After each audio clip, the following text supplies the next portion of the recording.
Hello, everyone, and welcome to The Wrap, brought to you by Michigan Medicine Headlines. I'm Dan Ellman with the Department of Communication. And I'm Dan's fifth favorite co host, twice removed, Jeremy Fallis.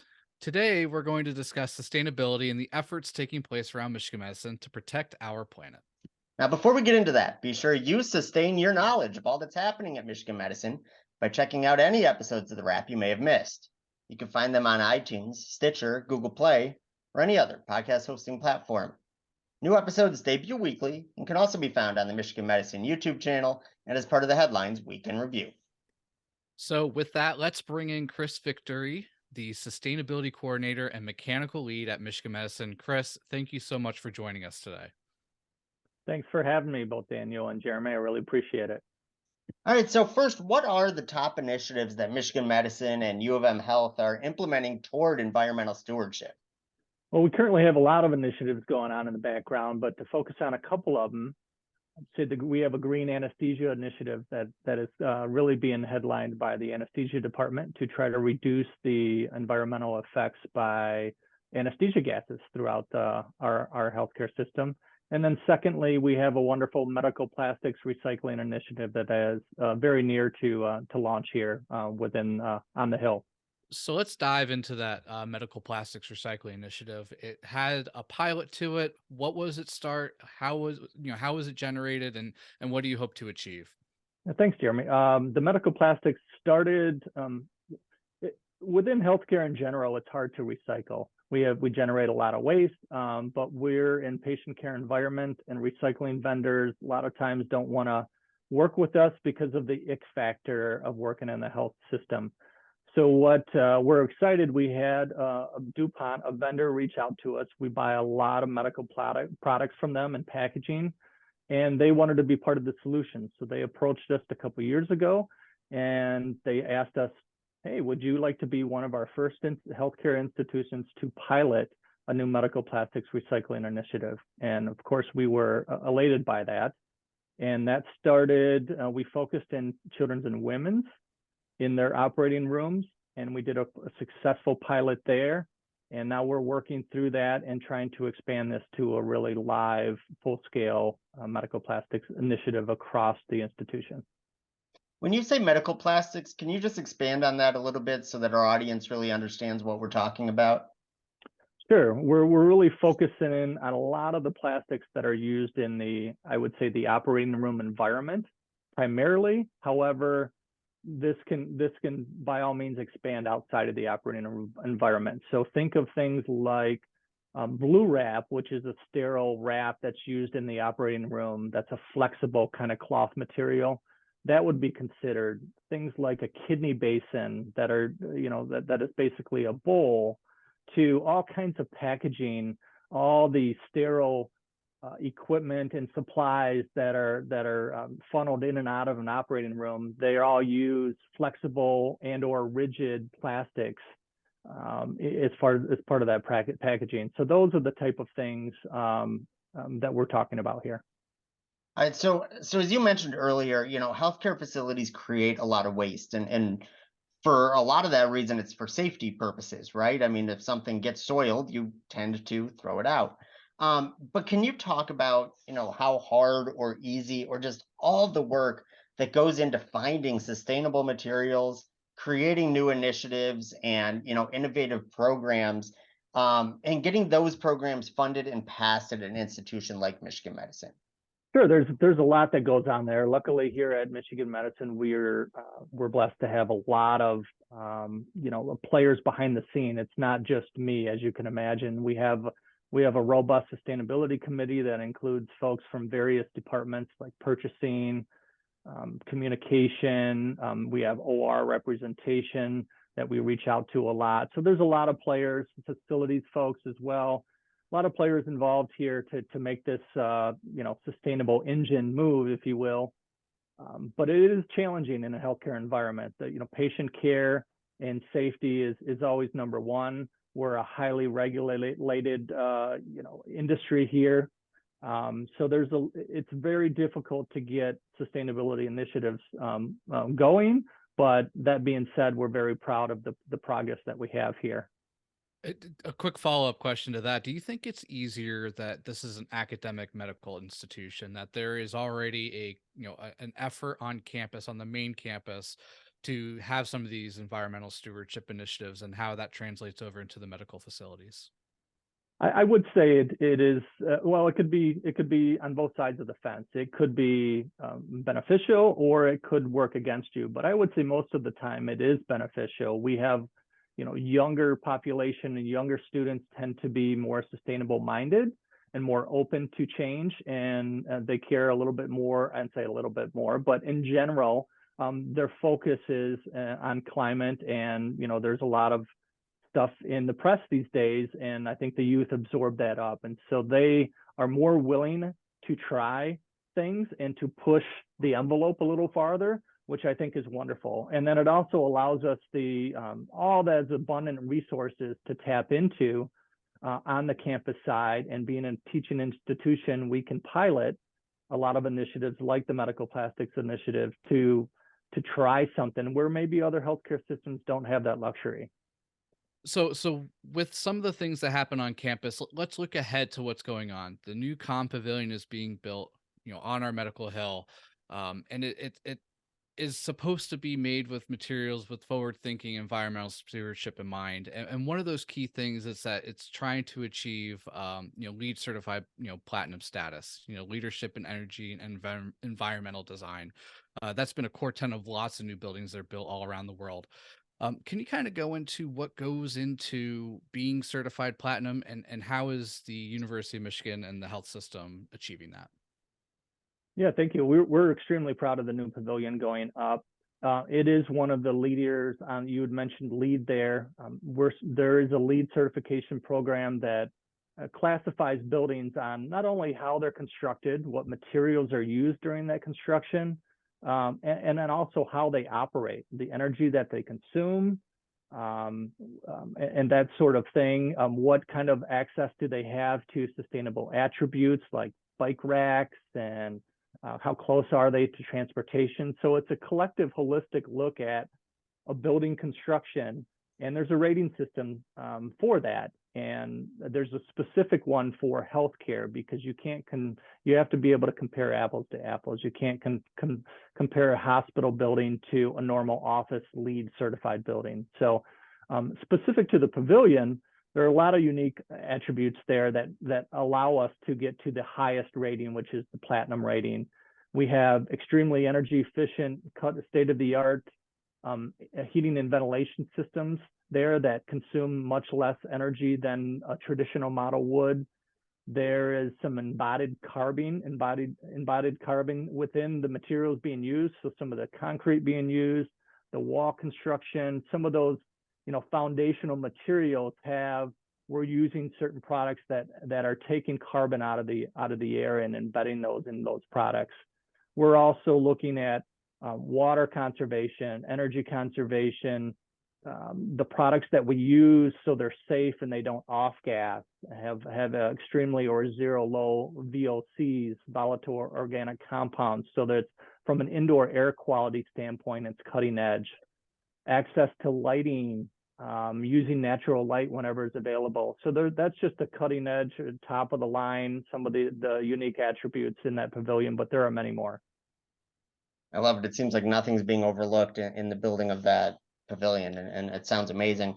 All right, so one final question. We've talked a lot about sustainability at an organizational level, but I want to talk a little bit more about at a personal level too, and maybe there's some things that our viewers and listeners can take away.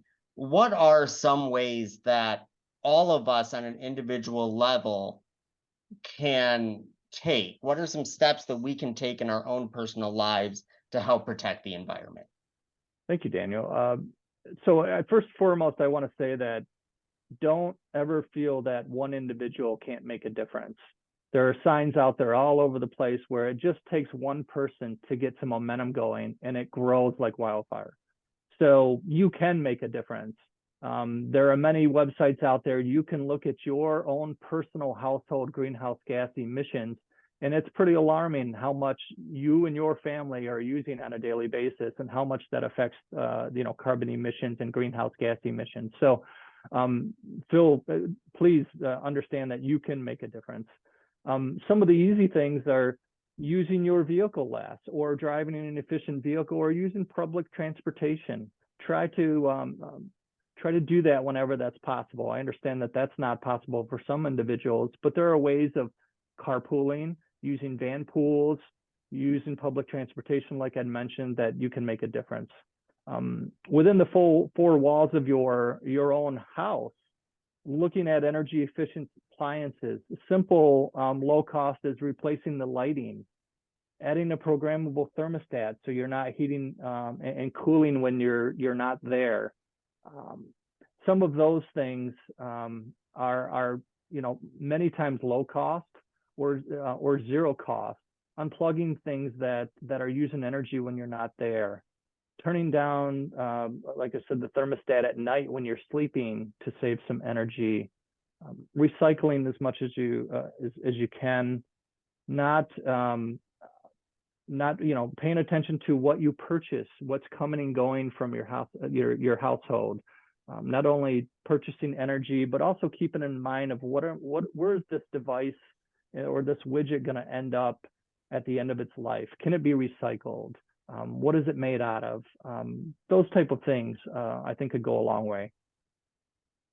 Thank you for sharing all that, Chris. Those are wonderful recommendations. It just seems like the possibilities are endless for how we can conserve and kind of save certain things. And we will be running another story along with a whole bunch of other stories, throughout the week on Headlines that will go over many facts and tips and things that people can do at the workplace and at home. And if you want to learn anything else about those sustainability efforts, cruise on over to Headlines. Check out a number of our Earth Week stories. That's at mmheadlines.org. All right, Chris, now your work here is not finished yet. It's time for the lightning round when we ask our guest 4 quick fire questions. You ready to go? I'm ready. Shoot them. All right, since we've been talking about Earth all episode, name your favorite natural destination or landmark that you've ever traveled to. It's going to be prototypical here. I think it's probably on everybody's list, but the Grand Canyon. When I visited the Grand Canyon, it was eye-opening, spiritual in some degree. I've been there 3 times. It's just amazing, and it really puts the Earth perspective and the sustainability of why it's so important to do the work that all of us are doing to help reduce our greenhouse gas emissions. It's beautiful places like that really kind of hit home for me. Absolutely. All right. Now, last week we asked our guest this question. April 28th is National Superhero Day. So what's one superpower you would want to have, or what would your superhero name be? Oh boy. I would say that's a tough one. All superpower. I like the, going back to the Marvel days, I like the invisible guy that could, run around and he was invisible and then just show up randomly. I always thought that was really neat. Yeah, I think I'm going to go with the invisible guy. Or gal. Could be an invisible person there. Yes. And with the last name Victory, you could be Captain Victory. You Ooh, have I so like many that. great options. I like that. Absolutely. I Captain America, Captain Victory, right? That's got a nice little ring to it. I like it. Okay, so this week, Headlines asked employees to submit artwork for their annual Headlines Virtual Art Fair. Do you have any artistic ability, and if so, what is it? If you count drawing stick people, then yes, I have artistic ability. Otherwise, no. You're not an architect. I'm not an architect. I have a math and science background, and not an art background by any means. Luckily, my kids can help on that front. Well, I look forward to your stick figure drawings going into the virtual art fair next week. All right. So you talked about your background, and you when we introduced you, we said you're a mechanical lead and sustainability coordinator. Have you always wanted to go into mechanics and science like that? And if not, what was your dream job as a kid? So I haven't always. To be honest, I didn't know what I wanted to do growing up. I just knew I was good at math and science, and I chose that route. I really still don't know what I want to do today. When you grow up, you have no idea what you want to be. No. I do love how the engineering side of my background meets up with the sustainability side of the background. I think that's a wonderful fit. Sustainability, a lot of that is energy conservation. So the engineering background really plays well with that. And so I think it's a good blend. I'm really happy that I have those two sides of the fence and that background, to be able to do what I do on a daily basis. Thanks, Chris, for being such a good sport with us today. Once again, if you want to learn all about the work taking place at Michigan Medicine to protect the planet, go to mmheadlines.org. That's mmheadlines.org. Now, while you're there, you could check out other featured stories from this week. It included a closer look at Patient Experience Week, which is currently ongoing, and there was insight into a new mobile monitoring program that is enhancing care across U of M Health. Find all that and much, much more at mmheadlines.org. Alrighty, Dan. We asked Chris his favorite place on this planet of ours. What do you say? What's your favorite natural landmark or destination? Yeah, so I'm going to be boring and echo Chris and say the Grand Canyon. I think it's amazing. I remember I went there on my honeymoon, and I just remember looking out, and it felt like I was looking at a painting. Like, it didn't actually feel real, even though it was right in front of you. It's just it's awe-inspiring. So I would say for sure I mean, to me, anywhere in Arizona, because then we went to Sedona, and that was amazing too, all the red rocks around there, and things like that. There are so many amazing national parks out there. And it's sort of my goal to hit as many as we can, as we go across the country. So, but I would definitely say the Grand Canyon. What about you? I'm not going to say the Grand Canyon. Not that it's not great. No, yeah, you don't like it. You're like, that's overrated. I have two in mind. I hope it's okay to go with two, but I'll allow it.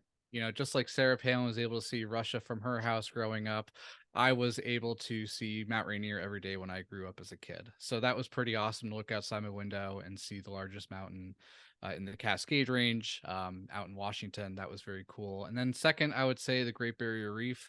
I got to visit that when I was a teenager, and there's nothing like it. I mean, it's you get out on this boat out in the middle of the sea, and you just see beautiful coral and plants and fish forever. It's pretty unbelievable to even see, and it's hard to describe, and I would love to go back one day. Yeah, that sounds fascinating, and that's one that not too many people I feel like have. I mean, it's half a world away, right? It's on the other side of the planet. So you're lucky that you've been able to see it once, and hopefully you get to see it again. So that's an awesome answer. All right, it's time for the weekly trivia contest. This week's question is, what is the theme of Patient Experience Week here at Michigan Medicine? Once again, what is the theme of this week's Patient Experience Week celebration at Michigan Medicine? You can find the answer at Headlines, and once you know it, send it to headlines@med.umich.edu for the chance to win a prize. And that is all the time we have for this week. Chris, thanks again for joining us, and thanks as always to our listeners and viewers for everything that you do for our patients, families, and each other. We'll see you next week. Thanks for having me.